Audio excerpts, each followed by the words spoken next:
Good morning, students of class 6. Welcome to history class. We are reading unit 6, some important countries and people of the ancient East, and our lesson for today is Iran.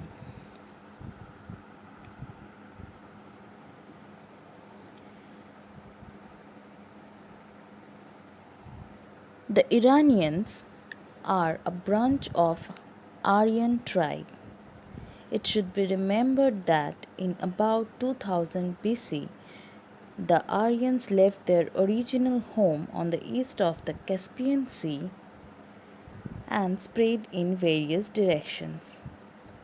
When the Aryans broke up and separated into groups, one such group wandered southeastward and arrived in India, and another group whose tribes gave the name Aryan is from Iran, began to live in the mountainous region in the West Asia.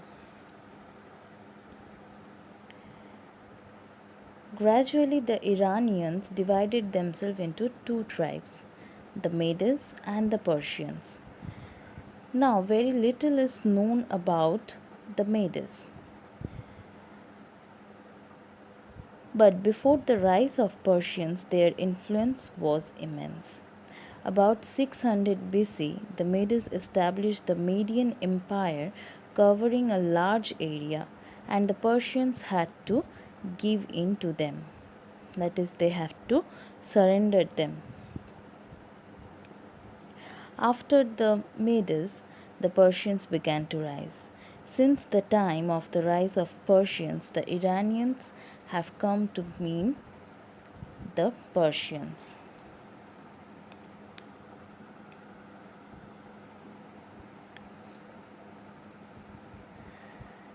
Now, the most important ruler of the Persian was Cyrus.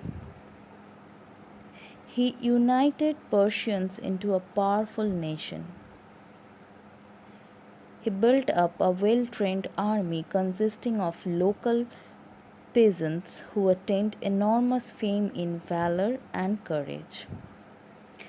At first, Cyrus rebelled against the rule of the Medes. He gathered his peasant soldiery, and within 3 years he defeated the Median king and made himself the master of Median kingdom. Then, with the help of his army, he conquered the countries like Lydia, Asia Minor, Babylonia, and thus established a vast Persian Empire. In this map, you can see the area which is marked with light purple color is the areas that this ruler Cyrus brought under his empire. He established his capital of Persia near Persepolis, the area marked with the arrow.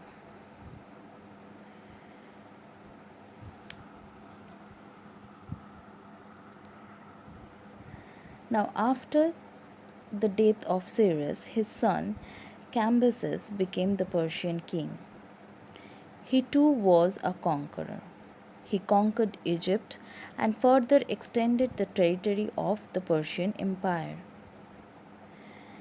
The next king, Darius, was the greatest king of Persia. In history, he is noted more as a good ruler than as a conqueror. That means he was a conqueror, but more than a conqueror, he was a good ruler. During his reign, the Persian people got the most human and just treatment from the ruler, and that is why he was popularly known as Darius the Great. He proceeded up to the Indus Valley as a conqueror, but while going to occupy Greece, he was defeated in the Battle of Marathon by the Athenians. Now, the kings who came after Darius were not that powerful. They paid more attention to pomp and luxury than to administration. As a consequence, the Persian Empire was getting weak and heading towards a quick fall.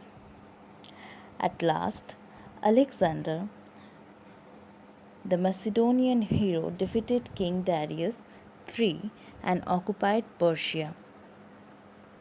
So, this was in brief the story of the rise and fall of Persia. So, while we are learning about Persian Empire, we come across three names.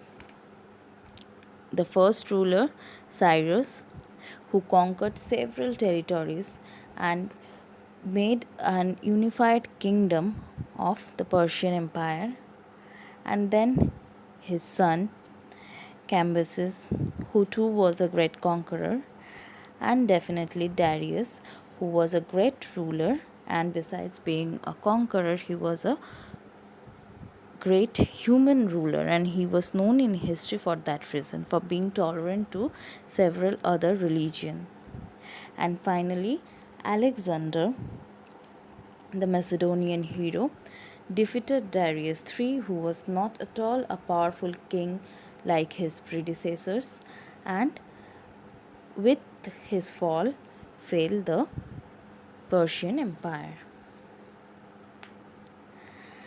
Now, if we have to talk about the achievements of Persian Empire, then first thing we need to mention is that the Persian kings were able rulers.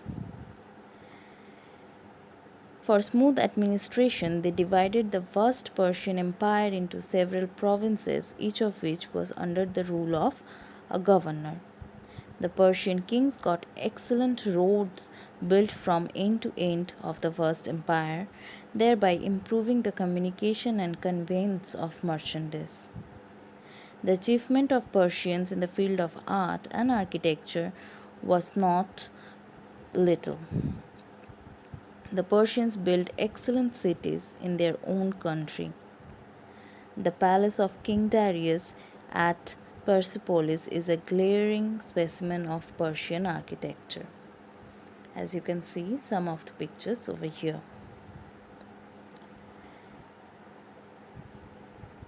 The developed Persian culture had influence on various countries, and India is one of them. Now let us know something about the religion of the Iranians. All the Persians are believers in the religion preached by the great man Zoroaster. When Zoroaster was born, it is not definitely known. As he was extremely handsome to look, he was named Zarathustra, which means golden appearance. He was very talented and knowledge thirsty from his childhood. When he reached manhood, he was shocked to find the prevailing corruptions, superstitions, and gross injustices in the name of religion in the Persian society. And therefore, he tried to find out the way of man's getting rid of all this. After rigorous meditation for a long time, at long, he was able to attain favor of and vision of Ahura Mazda, the adorable deity of the Persians.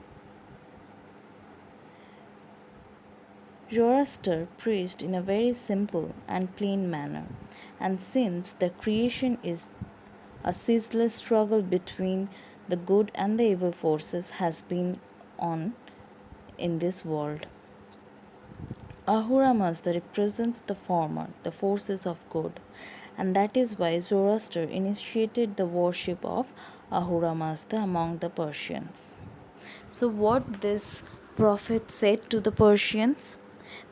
He said that during the beginning of the creation, both the evil forces and the good forces are there, And this deity of the Persians is considered as the good forces, and Zoroaster said that you have to follow these good forces. And with that, the Persians started following Ahura Mazda, and they started listening to Zoroaster. There is no system of idol worship among the Parsis or Persians. Preparing altar in the center of the temple, they kindle fire and worship it as it is a visible symbol of the forces of good. So they worshipped. They did not worship any form of god, as there was no idol worship like the Hindus. But what they did, they prepared an altar in the middle of the temple and they lit a fire and they worshipped that. The dead bodies are kept uncovered on hilltops or mounds to be eaten by the vultures or other carnivorous animals. This custom holds good for the male and the female, the rich and the poor, irrespectively. That means, irrespective of your social status, irrespective of your gender, the dead body are taken to this kind of towers where they are kept to be eaten by vultures or other carnivorous animals. The mound on which the dead body is kept is called Tower of Silence. To beg is a great sin in the Parsi society. The Parsi religion prescribes this canon so that everybody can stand on his own legs. So, Parsis or the Persians want to be independent or self-dependent. Dependent to be dependent on other was a sin to them. As a result, every Parsi is free from the curse of dependence on others. The Parsis believe in one God. The few Parsis who live in India today are the only followers of the religion preached by Zoroaster in the present day world. So that was all for today. Now open your book and read the section. If you have any kind of query, you can send your query at the given mail address. Thank you.